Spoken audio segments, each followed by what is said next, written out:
네, 묵상한 즉 내 열심의 결과입니다. 제가 초등학교 5학년 때 아버지께서 일찍 돌아가신 후 어머니는 홀로 억척스럽게 저희 삼남매를 키우셨습니다. 그런 어머니를 보며 저는 세상에 뒤처지지 않으려 부단히 노력했고, 이런 제 열심과 노력은 저를 인정 중독자로 만들었습니다.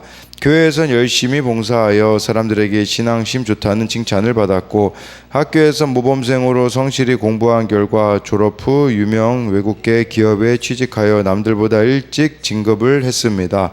회사에서 인정받고 있다는 생각에 빠져 임원이 되기를 손꼽아 기다릴 때입니다. 저보다 어린 팀장이 먼저 임원이 되자 저는 부딪힐 돌에 부딪히듯 분이 났습니다. 때마침 회사는 코로나19로 인원을 감축하느라 희망퇴직을 받고 있었는데, 화가 난 저는 교회 공동체에 묻지도 않고 퇴직을 결정했습니다. 교회 속으로 리더로서 중요한 결정은 신앙 공동체 안에서 나누고 같이 고민하는 것이 말씀대로 사는 삶입니다 라고 이야기해왔지만, 정작 제게 사건이 찾아오자 묻지도 않고 희망퇴직을 결정하니 지체들에게 부끄러움을 당하게 되었습니다. 저는 퇴직 후 바로 취업이 될 줄 알았으나 재취업은 쉽지 않았습니다. 1년이 넘게 실직 상태로 지내다가 더 이상 실업자로 지내기 싫어 컨설팅 회사를 창업하기로 결심했습니다. 그리고 이를 소그룹 모임에서 나누자 지체들이 벌떼같이 일어나 실직의 때를 창업으로 회피하면 안 돼요 라고 반대했습니다. 예전에는 내 노력으로 무엇이든 할 수 있다고 생각해 지체들의 말이 들리지 않았는데, 실직으로 힘이 빠지니 지체들의 애정 어린 권면이 주님의 음성으로 들리면서 창업할 마음을 접기로 했습니다. 그렇게 하나님은 내 힘과 노력으로는 아무것도 할 수 없음을 인정하게 하시고, 실직한 지 1년 6개월 만에 예전보다 더 좋은 조건으로 재취업하게 하셨습니다. 할렐루야. 적용하기입니다. 매주 월요일 아침에는 업무 보고 대신에 부하 직원들과 티타임을 가지며 업무의 애로사항을 듣겠습니다. 프로젝트에서 성과를 내려고 부하 직원들을 다그치지 않겠습니다. 네, 여기 이렇게 소그룹에 물어보지 않고 이렇게 퇴직을 결정한 거, 그러니까 본인 일에 대하여서는 이렇게 평소에는 공동체 안에서 나누는 게 이렇게 말씀대로 사는 삶이라고 했지만, 자신의 일에 대하여서는 그렇지 않았다라고 하잖아요. 근데 재취업이 쉽지 않자 이제 창업하려고 하자 소그룹 모임에서 지체들이 실직의 때를 창업으로 피하면 안 된다고 반대하며, 예전에 내 노력으로 무엇이든지 다 할 수 있을 때는 지체들의 말이 안 들렸는데, 실직으로 힘이 빠지니 지체들의 애정 어린 권면이 주님의 음성으로 이렇게 들려지게 되었고, 실직한 지 1년 6개월 만에 이렇게 또 재취업을 가능하게 하셨다라고 이렇게 말해주고 있습니다. 오늘은 로마서 9장 30절부터 10장 4절까지인데요. 30절에요. 그런즉 우리가 무슨 말을 하리요? 의를 따르지 아니한 이방인들이 의를 얻었으니 곧 믿음에서 난 의요 라고 말씀해주고 있습니다. 무슨 말이냐면 충분히 이스라엘에게 기회가 있었다라는 거예요. 유대인들에게도요. 그렇지만 그들이 믿지 않았기에 그 기회가 이방인들에게 넘어가게 되었다라고 말씀해주고 있습니다. 유대인들이 정말 이렇게 말씀도 받은 자이고 어떻게 보면 예수님 믿기에 가장 좋은 조건을 가진 자들이 아니었습니까? 그러나 문제는 그들이 행위를 따랐다라고, 이것이 이제 그 32절에 보면 나오거든요. 그러니까 유대인들은 이렇게 행위를 의지하여서 마치 자신들이 구원을 받을 수 있을 거다라고 생각을 했다라는 것이죠. 이방인들은 반대로 행위를 쫓지 않고 믿음을 쫓아서 구원의 은총을 얻게 되었다라고 말씀해 주고 있어요. 이 믿음으로 구원받았다라는 게 무슨 말일까요? 이들은 복음 속에 드러난 예수님을 인정하면서 아담의 범죄 안에서 죽은 자기 자신과 그리스도 안에서 새롭게 될 자신을 믿음으로 바라보았다라고 할 수 있습니다. 하나님이 나를 선택하셨는지는 믿음으로 알 수가 있습니다. 믿음으로 알 수 있다라는 것은 내 힘으로는 의에 이를 수 없다는 거, 그걸 인정할 때 이렇게 하나님의 선택을 알 수가 있는데요.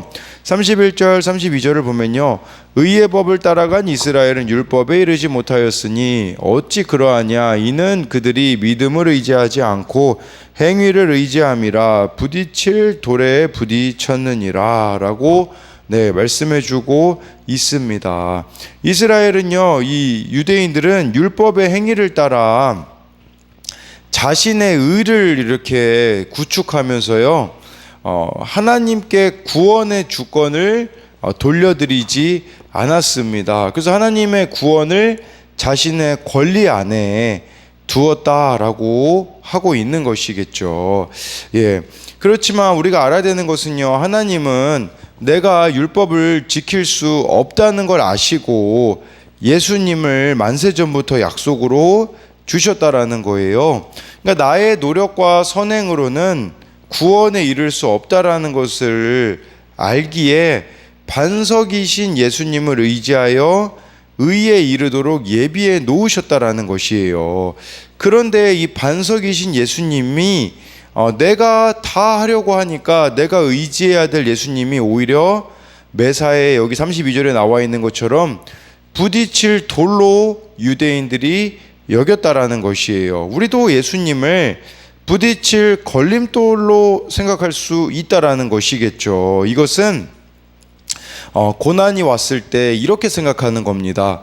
나는 이렇게 열심히 했는데 왜 이런 고난이 나한테 오냐라고 하며 하나님을 원망하는 인생이 바로 예수님을 부딪힐 돌로 생각하는 거죠. 반대로 잘 되면요, 내가 그만큼 잘해서 된 거라고, 이게 행위를 의지하는 건 그런 의미예요. 내가 잘 되면 잘해서 그런 거라고 하면서 이런 인생은 고난이 와도 걸림돌, 축복이 와도 걸림돌이다라고 할 수 있어요. 그래서 사건들도 내 인생의 걸림돌로 생각을 하는 것이겠죠. 그래서 31, 32에 대한 적용도 하나님의 주권을 인정합니까? 아니면 내가 하나님의 자리에 앉아 있습니까? 이 행위를 따라서 마치 자신이 하나님의 자리에 앉고 자기는 구원을 이렇게 따놓은 것처럼 생각하는 것을 말하는 것이겠죠. 누군가가 나의 잘못을 지적하면 쉽게 수긍하고 인정합니까? 내가 뭘 잘못했는데 라며 화내지는 않습니까? 라고 해서요, 우리가 예수님을 믿는다는 것은 모든 사건들 속에서 그 중에서 이것을 구원의 사건으로 보고 인정하는 것이겠죠. 그렇기 때문에 마땅히 있어야 될 일입니다, 들어야 될 말을 들었습니다 라고 말하는 것은 예수님을 의지하기 때문에 나오는 말인데, 예수님을 의지하지 않으니 내가 무슨 잘못이야 라고 이렇게 외쳐댈 수밖에 없다라고 할 수 있는 것이겠죠. 33절에요, 기록된 바 보라 내가 걸림돌과 거치는 바위를 시온에 두노니 그를 믿는 자는 부끄러움을 당하지 아니하리라 함과 같으니라 라고 해서요, 예수님을 걸림돌과 거치는 바위라고 이렇게 표현을 한 거죠. 그렇지만 예수님을 믿는 자들은요, 부끄러움을 당하지 않는다라는 약속이 주어져 있는 것입니다. 그랬을 때 정말 예수님을 믿게 되어진 우리들의 인생에 펼쳐지는 것 중에 가장 좋은 것 중에 하나가 무엇이냐면 부끄러움이 사라진다라는 것입니다. 저와 여러분들이 반석이신 예수님을 만나 깨어지는 것이 부끄러움을 당하지 않는 비결이다라는 거예요. 그러므로 믿음은 부끄러움이 없는 것입니다. 믿음은 내가 완전하지 않다는 거, 내가 죄인이라는 것을 인정하는 것이에요. 누가 나의 수치와 죄를 지적해도 예수님을 믿는다면 이미 스스로의 죄를 인정하고 인정하고 있기 때문에 부끄러움을 당하지 않는다라는 거예요. 그런데 문제는 뭐냐면요, 교회를 다녀도 집집마다 해결되지 않은 부끄러움의 문제가 있다라는 것이에요. 그러다 보니까 나만 문제투성인 것 같이 다들 속에다가 쇳덩어리를 안고 사는 것과 같은 것이죠. 그렇지만 하나님의 은혜만이 그 쇳덩어리를 녹일 수 있다라는 것이에요. 어떤 부끄러운 사연이라도 말씀으로 해석되면 모든 것이 풀어집니다. 믿음에는 부끄러움이 없습니다. 이 부끄러움으로 여겨지는 것도 믿음으로 나아가면요, 구원을 위해 쓰임 받게 되어진다라는 것이에요. 그런데 이 예수님을 믿지 못하기 때문에 조그마한 이 부끄러운 부분들을 숨겨놓고서는 누군가가 그것을 건들면 알레르기 반응을 일으키는 그런 모습이 우리들 가운데 있다라는 것이죠. 그러다 보니까 이 부끄러움을 가리려고 하다 보니 이중적인 모습을 보일 수밖에 없다라는 것이겠죠. 믿음으로 이 부끄러움의 문제를 해결해야 된다라는 것이에요. 그것은 예수님을 만나면 부끄러움이 아니라는 것입니다. 그래서 33절에 대한 적용도 내가 무너지는 사건이 반석이신 예수님이 나를 구원하시는 사건임을 알고 부끄러움에서 벗어났습니까?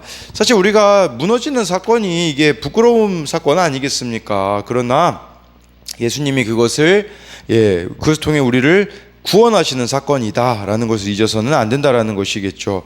죄와 수치를 드러내고 빛 가운데 나오라는 말씀이 부딪히는 돌이 되어서 화가 납니까? 이 태도에 대한 문제인 것이죠. 반석이신 예수님께 내가 굴복하느냐, 아니면 예수님을 내가 걸림돌과 거치는 바위라고 생각을 하는가, 이런 부분을 묻고 있는 것이겠죠.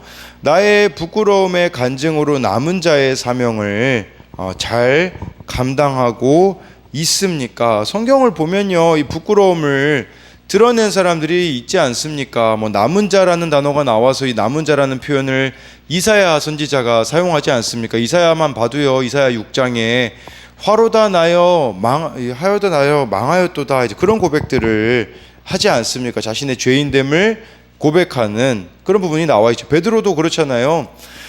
주여 나를 떠나소서 나는 죄인이로소이다. 이제 누가복음에 보면 그런 고백들을 하는 것이겠죠. 예수님을 만나면 이처럼 부끄러움을 드러낼 수 있게 되어진다라고 할 수 있습니다. 10장 1절로 가면요, 형제들아 내 마음에 원하는 바와 하나님께 구하는 바는 이스라엘을 위함이니 곧 그들로 구원을 받게 함이라 라고 해서요, 바울의 원함, 구함, 이것이 이스라엘을 위함이래요. 무슨 말이냐면 바울은 유대인들이 구원받기를 원한다라고 말씀해주고 있는 것이에요. 여기서 이 원하는 바라는 단어가요, 그 원어로 보니까 대단히 만족한 상태, 대단히 기뻐하는 것을 뜻합니다. 바울은 유대인들이 구원받는 것을 큰 기쁨으로 여기고 있다라는 거죠. 이걸 보면서 우리의 그 기쁨 한번 비교해 봐야 되겠죠. 우리는 무엇으로 기뻐하고 있는가? 바울은 영혼 구원을 위하여 기뻐한다라고 하고 있는 것이겠죠. 그리고 바울의 원함과 구원은 늘 이 구원이었고, 내 소원과 목적도 구원이 될 때 하나님이 응답하신다라고 할 수 있는 것인데, 그렇기 때문에 1절에 대한 적용은요, 나의 원함과 구함, 소원과 목적은 무엇입니까? 구원입니까? 이것을 우리가 생각해 봐야 되는 것이겠죠. 우리가 정말 이 목적이 구원에 있으면요, 다른 언어를 사용할 것이고요, 다른 삶의 방식을 살아갈 수밖에 없을 것입니다.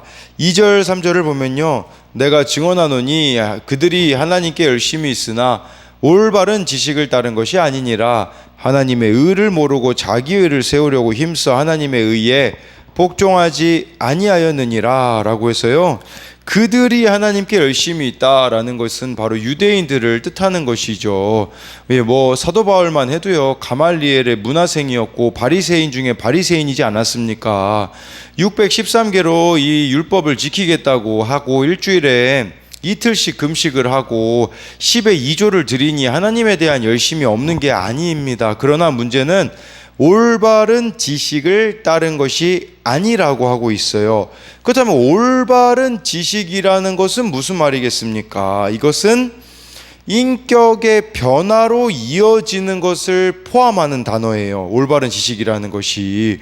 그러니까 하나님께 대한 올바른 지식이 있다면 그들의 삶이 변화되어져야 되는데 삶은 변화되어지지 않았다라고 말씀해 주고 있는 것이겠죠.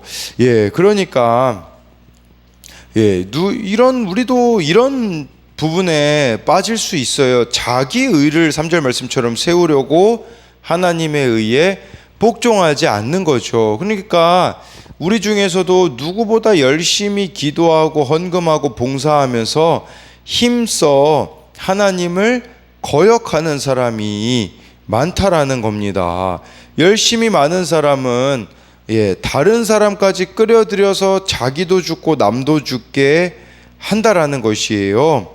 그러니까 우리가 알아야 할 올바른 지식은 자기 의와 자기 열심이 하나님을 대적하는 무서운 죄임을 알아야 한다라는 것입니다. 그렇다면 올바른 지식, 진정한 열심은 어떤 것이겠습니까? 이것은 자기를 부인하고 자기 십자가를 지는 것입니다.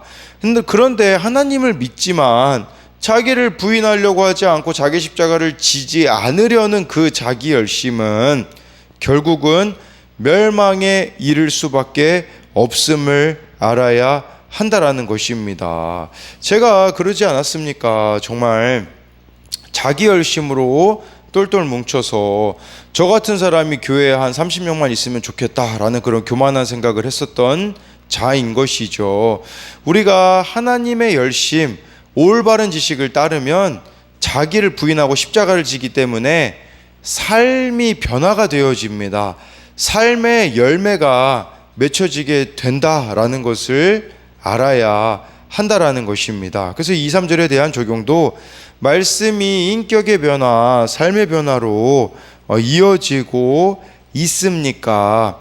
올바른 지식이 없는 열심으로 하나님께 복종하지 않고 주위 사람들을 힘들게 하는 내 모습은 무엇입니까? 내 하나님 없는 열심은 하나님의 열심이 아니면 우리는 지칠 수밖에 없다라는 것을 알아야 합니다. 그러나 하나님의 열심이라면 나도 살고 남도 살리는 사명자가 될 수밖에 없음을 알아야 하는 것이죠. 4절에요. 그리스도는 모든 믿는 자에게 의를 이루기 위하여 율법의 마침이 되시니라 라고 말씀해 주고 있습니다.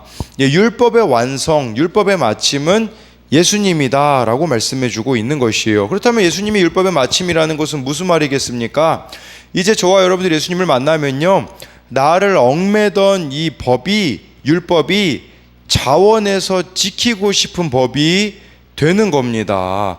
나 같은 죄인 살리신 예수님의 그 은혜에 감사하여 하나님의 법을 기꺼이 지키게 되는 것이에요. 그렇다면 이것은 율법이 없어지는 게 아니라 내가 스스로 지키게 되는 것, 그것이 모든 믿는 자에게 의를 이루는 율법의 마침이다라는 것이에요. 그래서 제가 마태복음 5, 6, 7장을 여러분들이 읽어보시잖아요.